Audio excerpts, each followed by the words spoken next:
on the other recording. So I'm going to, while the camera is on, try and not jump around as much. Right. Evening, everyone. I hope that everyone is good. I hope that everyone survived the weather. I'm sorry about the cold shower, Bianca. That is absolutely awful, in particular in winter. Is not to be suggested. But I suppose I read somewhere that cold dipping your face makes you look years younger. So maybe a cold shower will make you, I don't know, 10 again. I'm not sure. So to start off where I finished off, sort of, I just want to do a bit of a revision of last week. So please remember the reason I do the outline this way is that it is there to prompt you when you actually complete the document. It is wonderfully refreshing. You're right, Bianca.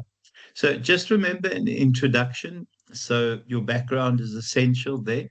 Please also remember in the introduction that when you get to the final stage is to give us a roadmap because and the roadmap essentially tells us that in this document my intention is to provide the following a problem statement, research questions, stroke hypotheses, etc., etc., etc.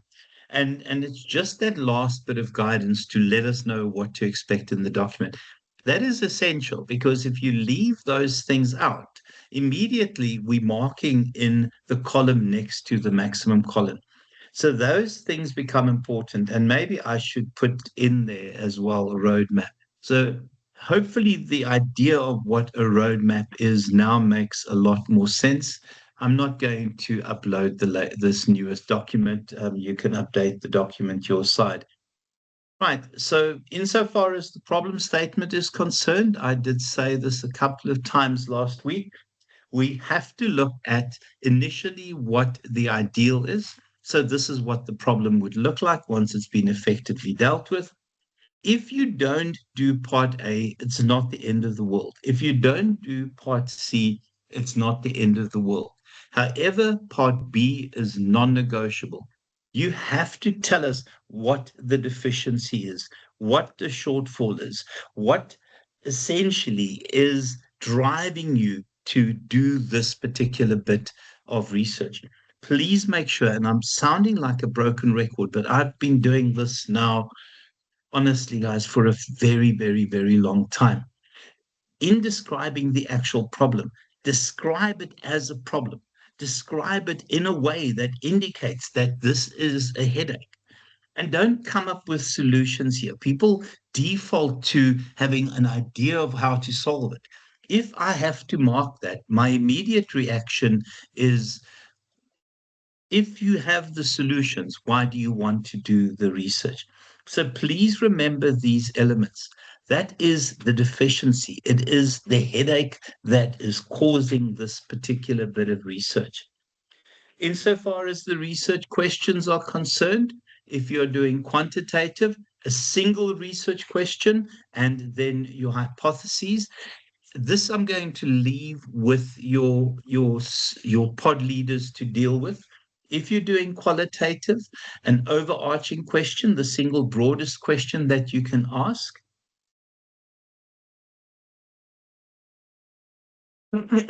Yeah, complain, complain, and then tell us with other support why other people have also thought this is a complaint worth raising. Yeah, I'm so scared to complain, but I suppose it is the complaint that has brought us here. And then overarching question and your sub questions, broadest question you can ask. I did write that there. Remember, only what and how questions. Get into the habit. Even here, guys, ask what and how questions. Um, you can at a stretch ask a why question here, but again, just stay with what and how. It just becomes a lot easier in terms of the clarifying questions or your sub questions, I don't know what term they'll tell you to use. those are often process questions. So if this is the broadest question that you can ask, these would be your process questions. These actually tell us the core elements, the key bits that would make up that particular question. If you're doing quantitative, obviously go to your hypotheses.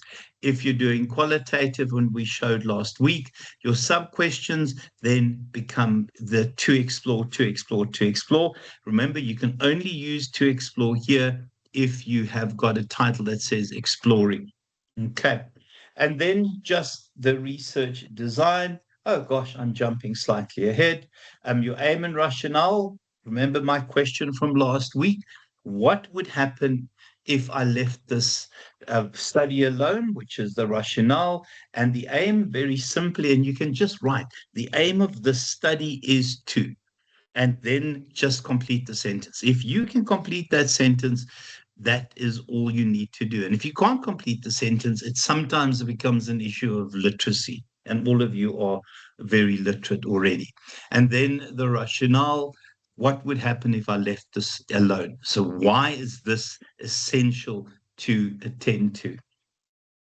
We are going to look at this tonight. I think that's where I got to last week. I did open where I stopped last week. Right, let's carry on with new stuff. So, insofar as the rationale is concerned, I did do that. So, if you look at, oh shucks, I should have opened this. Hold on a second. I just want to open here the actual rubric.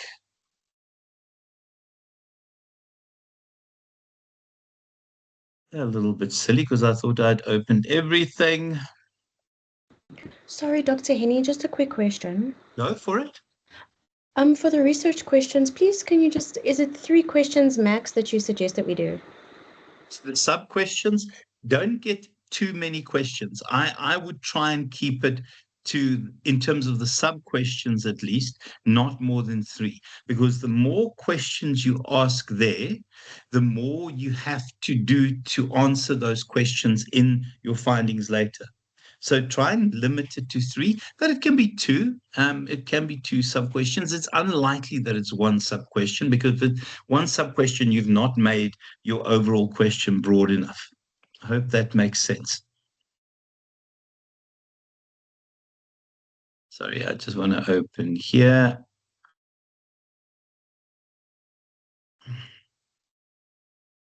I don't know who asked that. Sorry, I had my something else open there. Right, so to just go through, to just show you how I've had the layout done. So at this point, we finished the rationale, and then you'll see title, etc., etc., etc., etc., etc., etc.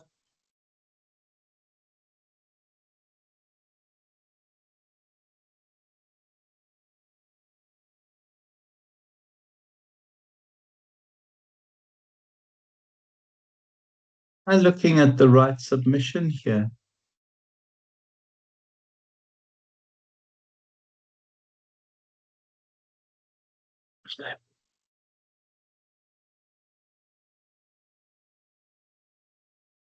So to carry on from there,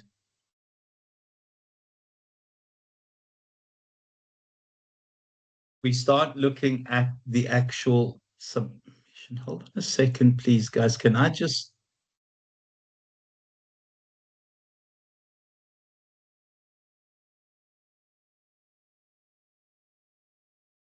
So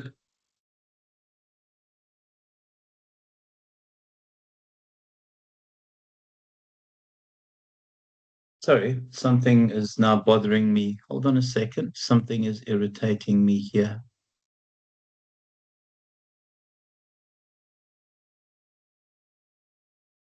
Because I now see that in here, and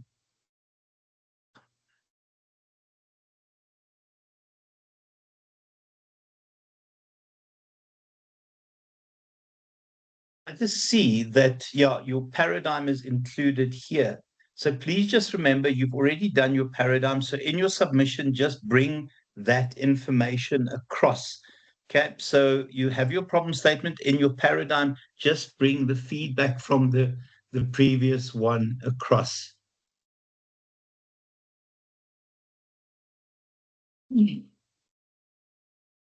Right. And then we need to look at your sampling. So in terms of the sampling, what I've done is I tried to, in my layout, so where's my layout there?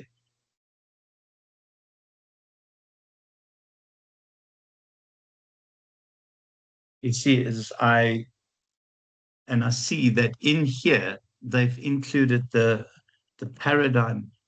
So I am going to put this in as a separate element. Okay. Can I just please look at that because I don't like that layout. So this is part of your design. So when we look at our population, the key thing in terms of the population is to adopt a funneling approach, is to go from the broad and bring it down. So I think the key thing when we think about funneling, and unfortunately the paint is opened again. So you start off with discussing essentially the total population. So this is possibly the broadest set of individuals that could form part of your research. So when we think of the overall population, I know that the new requirement, and I didn't see that in the rubric, but just for safety's sake, please put that in, is that you give us an idea of the total population. So in terms of the total population, you'll see there, these are individuals that potentially could contribute to this particular study. To determine the population, you look at the research problem and you ask yourself, which individuals can actually contribute to giving me ideas on how to solve this problem? The key thing in terms of that single characteristic. So if you are looking at financial managers, these would be all the financial managers in South Africa. In terms of the population parameters, remember, you will describe that. And it would be financial managers who are operational in South Africa, working for JSE companies, if you're going to focus on JSE, or if you want to even leave it broader than that, financial managers in South Africa. And you can say these are individuals who work in the finance department, who have roles that look like this, just to clarify what you mean by a financial manager as well. And in here, please note, it tells us the nature of the individuals, financial managers. Please try and get a stat on the numbers, because I see that we are now being told that you need to give us a rough idea. Even if you say there are approximately 25,000 financial managers in South Africa. And what makes them unique? And that's the fact that they work in finance, that they're in charge of certain roles. So the broadest will be your population. From there, we then look at our target population and our accessible population. So when we go to our target population, we go to the next funnel. Our target population would be, for example, financial managers. This is in South Africa. This is in where I live, KZN. And from there, your accessible population. These are people that you can likely target in your investigation. So you start funneling towards those particular individuals. I've just based it on where I live. So if I go here, so the notion of the population, the total group, and then as we go down, my apologies, wrong slide, target population. So these are individuals within that those population parameters, and then the section of population that you logically can access. So I've just done it per city. Okay. And then these are the individuals that we will draw our potential, we will draw our participants from, or our respondents from. So I'm just going to say here we're looking at PMB, people who work in SMEs, whichever the case may be. So it is that funneling approach. Please remember here, tell me the number of potential people in that population. You might have to look at Stats SA in arriving at that answer. Okay, you will have to look at Stats SA. So you'll see the filtering process, population, people potentially giving us an answer, what makes them unique, define that population, and then start narrowing it down to those individuals that form part of your target and those individuals that form part of the people you can logically access. Okay, so the funneling process is very important. That funneling process is absolutely essential. If we then look at how do we find particular people to actually take part of in our research, from there, if I take this here, we will then find specific people who will be our respondents and our participants. So here we look at our respondents and our participants. I'm going to keep it very simple. And I suggest you do the same thing. If you are doing quantitative research, you will do probability sampling. And what makes probability sampling unique is that everyone in a population has an equal chance of actually becoming part of the respondents. So the moment we talk quantitative, and obviously within the positivist paradigm, we will then immediately start talking from a respondent's perspective, and we will use probability sampling. I wouldn't even get very, very clever with this. I would do simple random sampling where you just throw names in a hat and you just pull people from the names in the hat. So remember, in terms of the actual numbers of people that will form part of your sample, if you are doing qualitative research, you will have 3 people. If you are doing quantitative research, you will have 10 to 15 respondents. So if you get a bunch of people who indicate interest, just random sample it and then arrive at your final sample.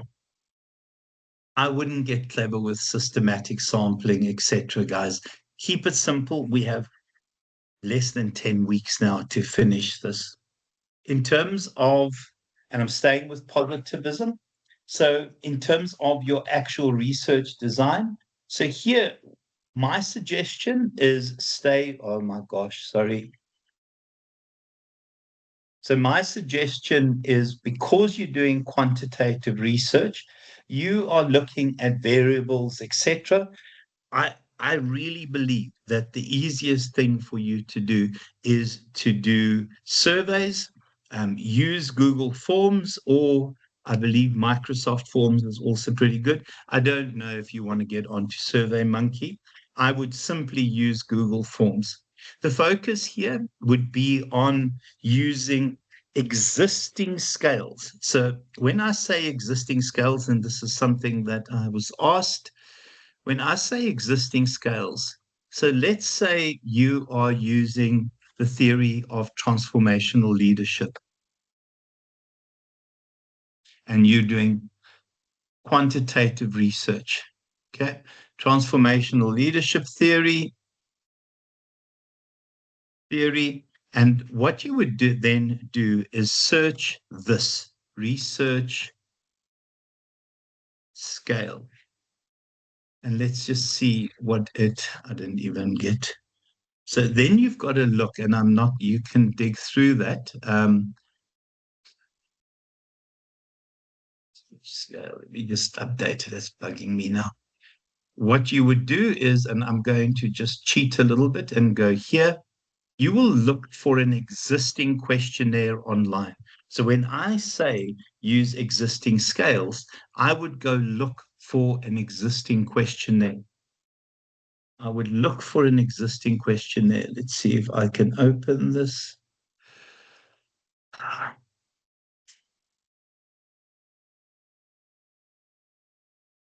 I'm forbid it.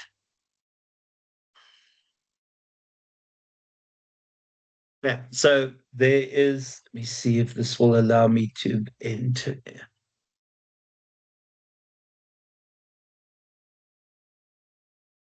Okay, so there is the actual scale. So you can see that this has already been designed. So this scale has already been designed. Yeah, qual is 3 to 5.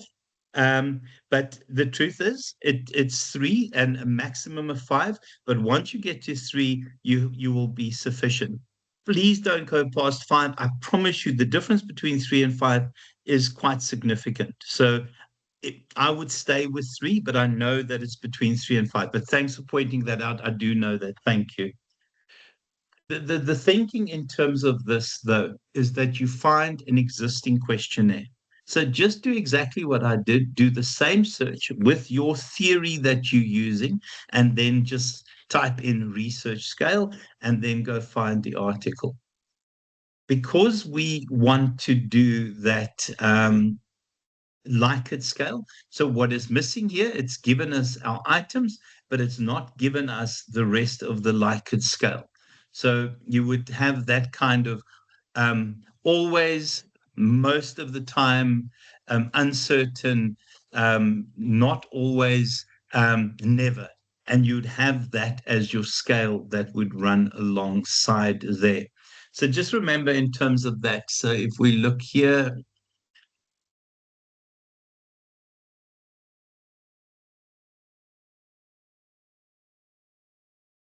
and just use Google Forms, guys. It's intuitive. The one thing with using Google Forms is I don't really know what this one is, and it doesn't really matter. It'll look something similar to that. Am I going to find it now? Yeah, there it is. So you can see strongly disagree, disagree, neutral. There are a variety of options in terms of that. Take that from the questionnaires that you find online.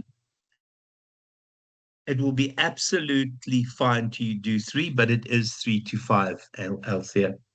So just remember, have a statement similar to this one, has a clear um, understanding of where we are going, and you can go strongly disagree, disagree, strongly agree. It's important to do it in that order because that would be 5, 4, 3, 2, and 1. And you can then use the analysis from there for your mean, median, mode type stuff. Okay. So do yourself a favor, start looking at this quite early because you'll have to include your questionnaire in the submission. Okay. So if we look here, somewhere here in terms of the methodology, they'll tell us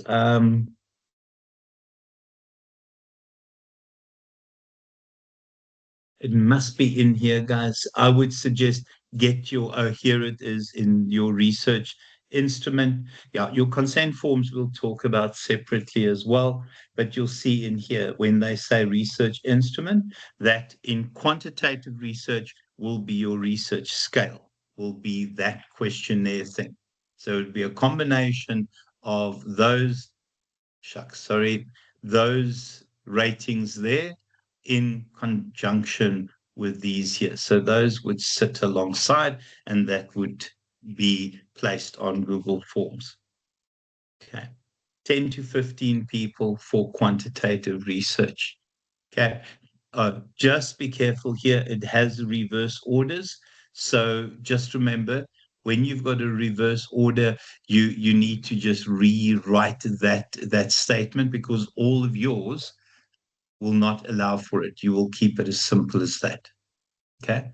To also just say, when you look at Google Forms, the default setting in Google Forms is that strongly agree, and I don't know if they fixed it at this point, that is that strongly agree is here and strongly disagree is there, and these two swap around as well. So you want to set it up that your 5s are at that end. So these are little things that we've encountered with doing it thus far. So insofar as the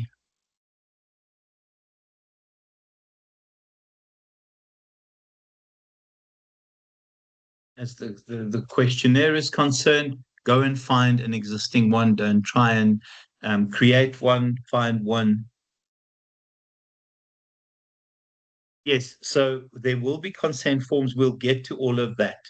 So the consent forms, all you need at this point. Oh, okay, and it is a valuable question that Debakazi.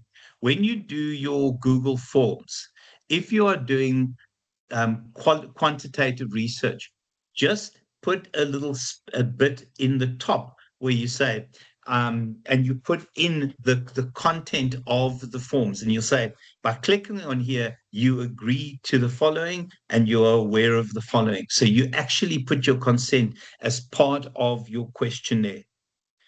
For qualitative, you get people to sign it. For quantitative, you can just have a little inclusion in your questionnaire. Please look at Google Forms, and I know that somebody always works this out and helps everyone else out. Google Forms. So yeah, it's the normal sign in stuff.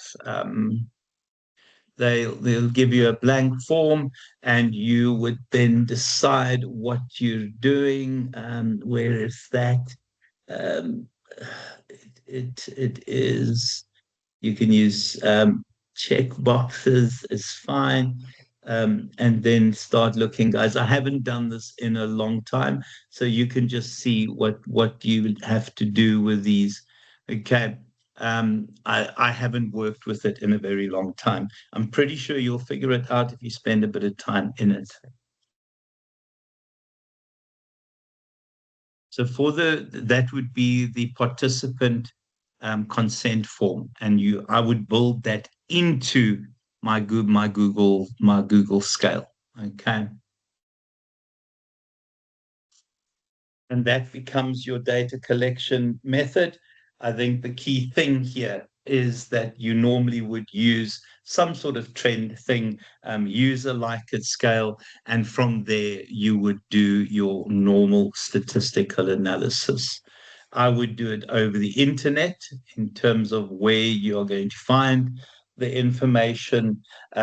Please do yourself a favor, mention in your proposal the fact that there is going to be a pilot. Oh, you silly man, that there is going to be a pilot, and maybe just get a friend or a colleague to go through the pilot just to make sure that you have clarity in terms of the statements that have been included.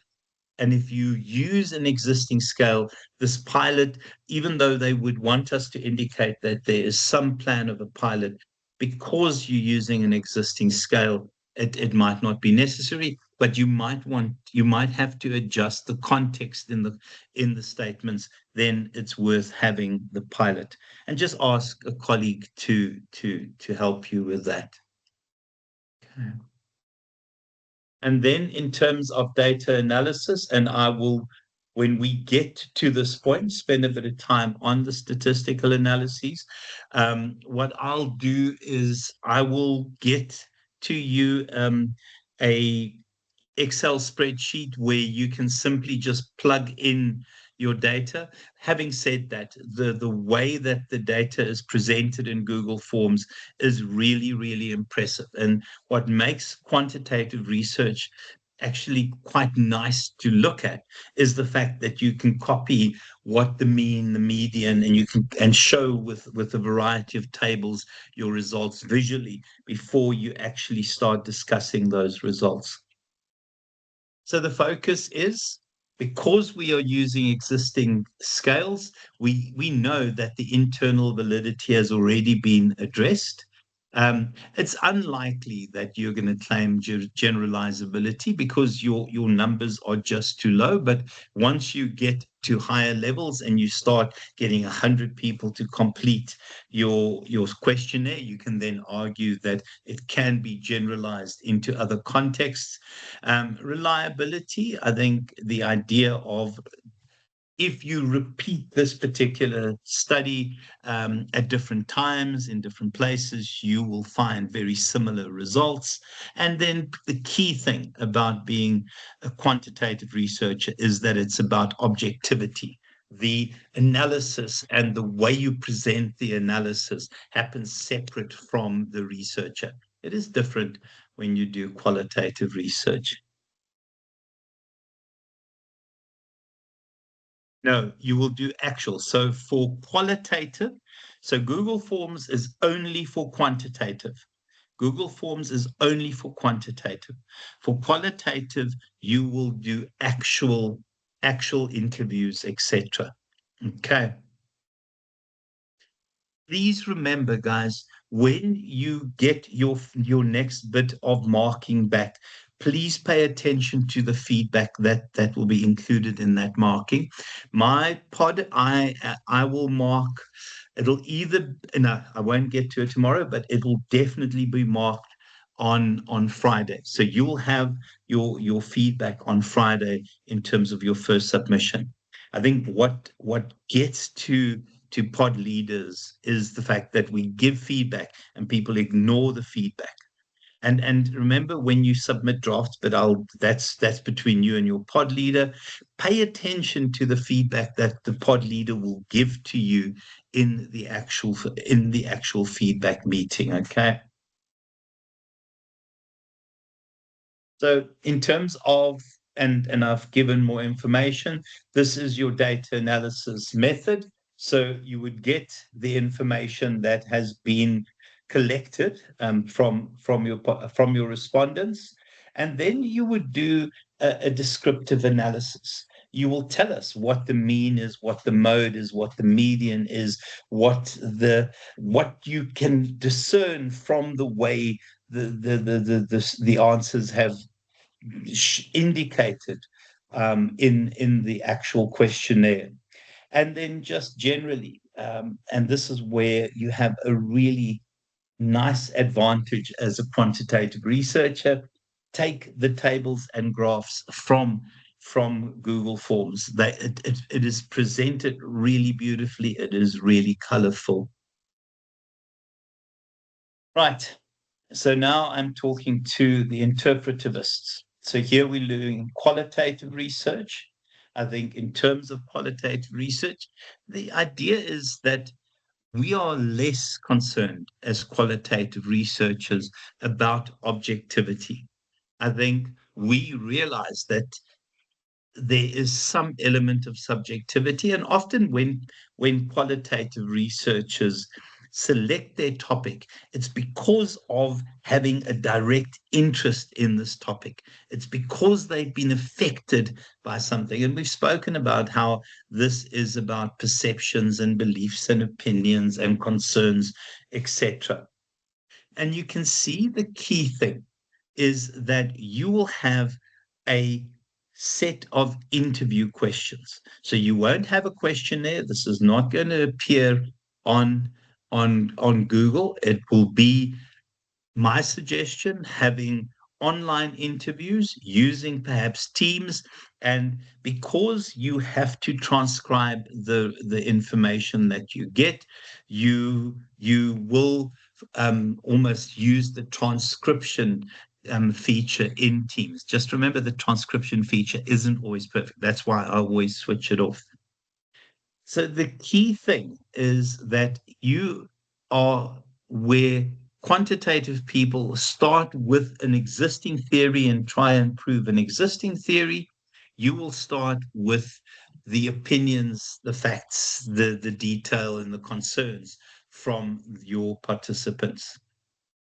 So from a population perspective, you will use non-probability sampling. The key thing in terms of non-probability sampling is that people don't have an equal opportunity to be selected. So for the quantitative people, because we use probability sampling, people have an equal opportunity to become part of your respondents. Our participants don't have an equal opportunity.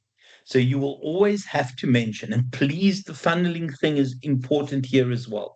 Start with mentioning non-probability sampling. Explain that non-probability sampling essentially is based on the fact that people don't have an equal opportunity to become part of your research. I would suggest use purpose of sampling. Purpose of sampling, you can use convenience. I'm not a big fan of convenience, in particular with the kind of research that we do. I think the key thing with purpose of sampling is that it's in the name, where you purposively go and try and find people who you can interview. So your focus is based on your research problem, based on your topic, based on everything else. These are those individuals that you are going to target in terms of doing interviews with them. If you only know maybe one person that you can go and approach and have them answer your questions, then combine the purpose of sampling with snowball sampling. Snowball sampling is where the person that you've interviewed here as part of your purpose of sampling suggests additional people that you can interview. So I would make it non-probability purposive snowball sampling. Keep it as simple as that.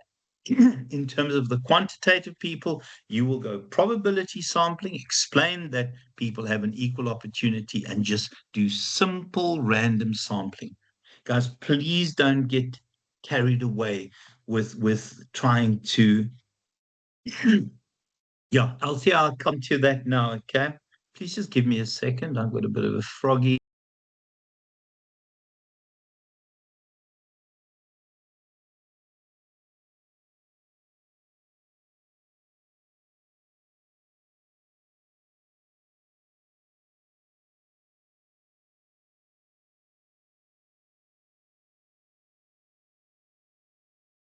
So in terms of, sorry, and Althea, I'll get to that in a second.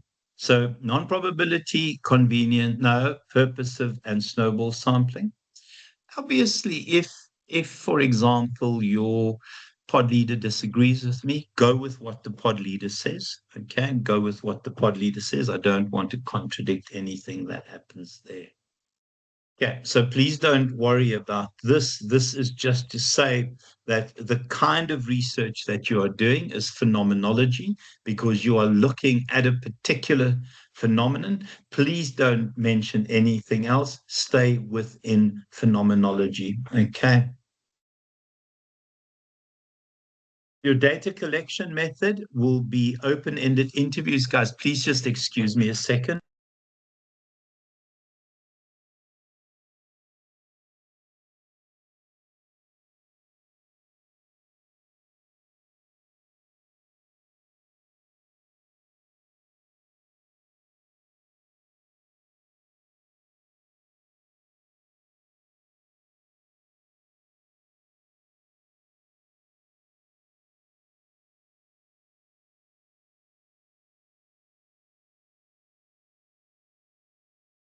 Sorry about that. My throat is playing up. Actually, I just didn't know what to say next, so I had to go look at That's not true.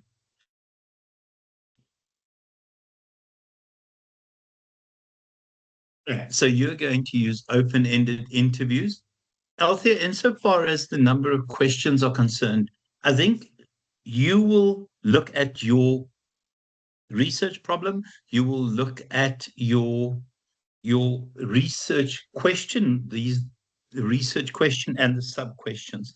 So these are those interview questions that would provide you with the information to the research question and research sub questions. To also just say that each interview should take no less than 30, very unlikely that it'll be 30 minutes. You're looking normally at about a 45-minute interview, because the key thing is that you want to interview and you want to remember terms like this: resource rich participants, people that can give you significant information on a particular topic. So be very careful, because I mark some of this stuff, in particular when I do cross marking. I often will look at stuff where people claim that an 8-minute interview. You can discern absolutely nothing. So your interviews will be long. So just make sure that you have a range of questions. Okay, so for the sampling, you will go qualitative. If you're doing qualitative, you will go non-probability, and I would do purpose of sampling. If you are worried that you don't know enough people, you would then combine purpose of sampling with snowball sampling. It wouldn't be all of them, because you must know, have I got access to somebody that can share information with me? And that's why I combine it with purposive and snowball. For quantitative people, you're going to go with probability sampling, and you are then going to go with just simple random sampling. So in terms of the idea of the interviews, we talk about open-ended interviews, and I would use this idea of semi-standardized open-ended interviews. So you'll ask the same questions of everyone, but we put in semi-standardized because sometimes you need to ask clarifying questions. So you will present your questions that you're going to ask. But remember, you have the ability, because it's a live interview, to have clarifying questions that you might not have thought of. So make it semi-standardized. And please remember open-ended, which means it's only what and how questions, guys. I've just reviewed some of my honors student stuff, and they have do you. When you say do you, it means that it's yes or no. These are open-ended. How and what questions only.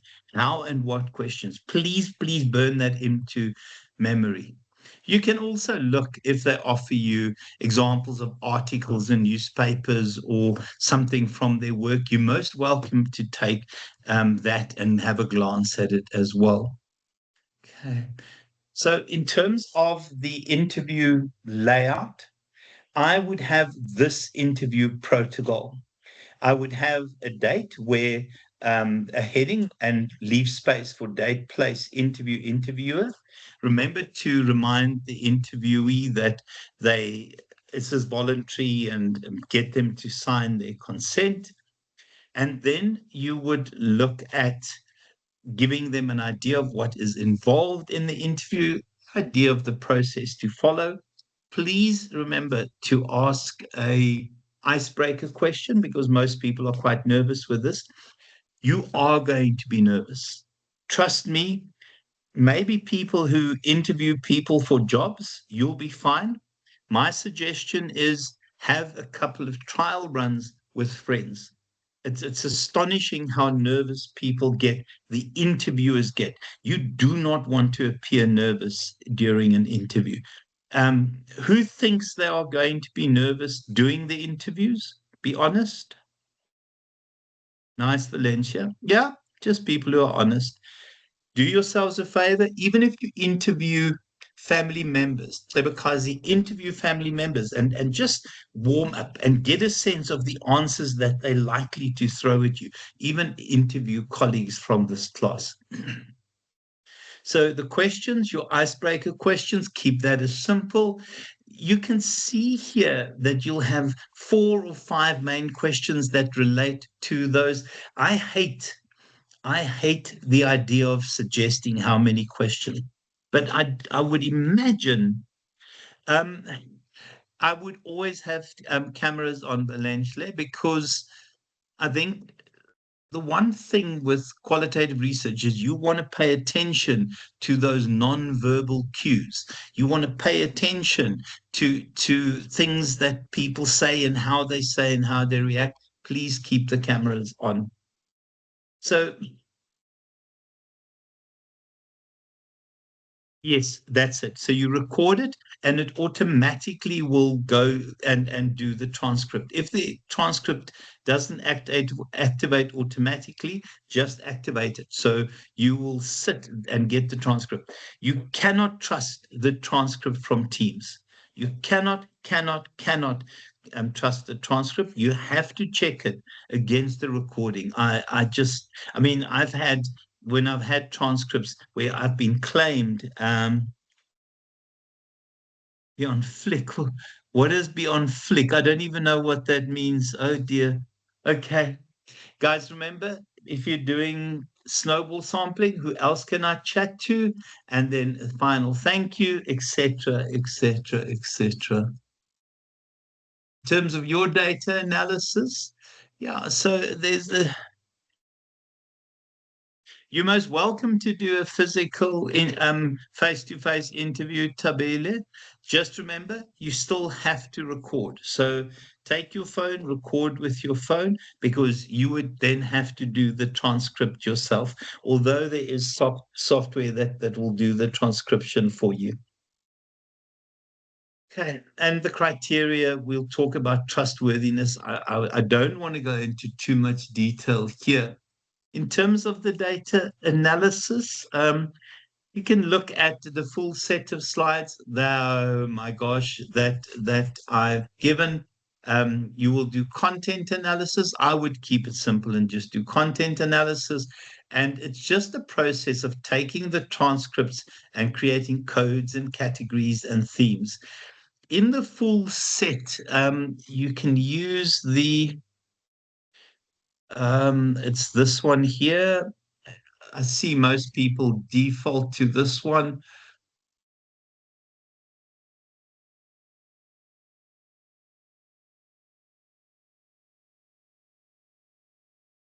You can use Broad and Clark thematic analysis.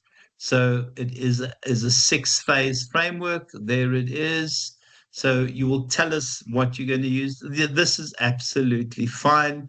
I will show when we get to this point. At this point, this is just theory, and you will just include the theory. Broad and Clark is absolutely fine to also use, but it normally means you go from your transcripts, you then create your codes, your categories, your themes, and all of that I will explain. I really am very good at explaining that. Right. And then your ethical considerations and limitations. These are the key ingredients that you have to give us in terms of ethics: autonomy, non-maleficence, my apologies, the fact that people must benefit from this, and then also additional things. What are you going to do to make sure that you maintain anonymity? I can't even. Okay, informed consent, they can withdraw at any time. How do we maintain the fact that they are remain anonymous? Where are you going to save your interviews, your recordings? How will you store the data? All of that has to be mentioned. I will share one specific, what I consider the best example of that you can use. And then if we get to that point, yeah. And there's the instrument consent forms, obviously the ethics as well included in that discussion. We get to that point. Once you've got ethical clearance, then you're able to start, contacting your participants or your respondents. Okay. No, I will never, none of your pod leaders want to hear your interviews, want to look at your interviews. That's for you. I think the rule generally is that because this is your research and because you've done the interviews, it's very difficult for an external person to try and make sense of it, because we don't see everything and we can't account for everything. Okay. So they don't get uploaded. They are yours to work with. Obviously, you'll keep it. You'll keep it on a hard drive somewhere, but you need to tell us in your ethical discussion how you will store the information.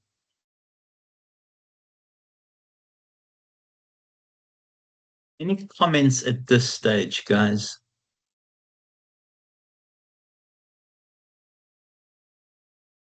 And just remember, this is,